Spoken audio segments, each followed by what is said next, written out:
My name is Paul Ong. I'm currently the director of the Center for Neighborhood Knowledge at UCLA.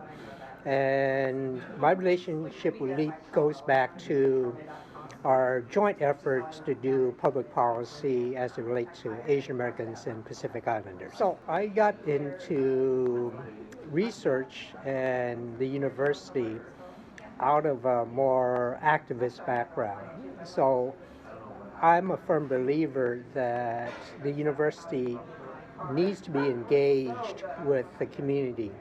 It needs to be anchored more in the real world to use its skills to generate insights and knowledge that can inform better decision making, inform collective action, inform advocacy. My larger interest is around the problems of inequality, the problems of marginalized communities and population. And that's sort of the core. And within that core, certainly Asian American and Pacific Islander conditions are ones that need to be addressed. And too often they're not addressed adequately by others. And so when we started the Public Policy Institute with LEAP, the goal was to try to have more of a voice, particularly around public policy, to add that perspective that's missing. Because this was too much of a simple stereotype that you know about, which is around the model minority. And the problem with that is that it's not a problem that there's not a grain of truth. There's certainly a grain of truth in it.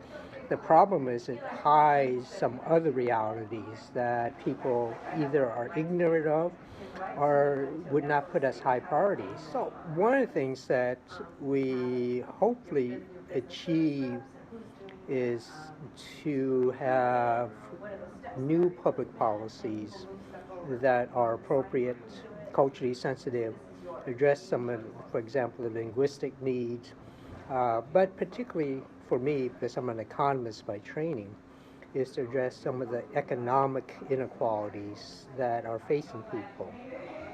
And so what we hope to achieve, several. One is to make this more of a national discussion.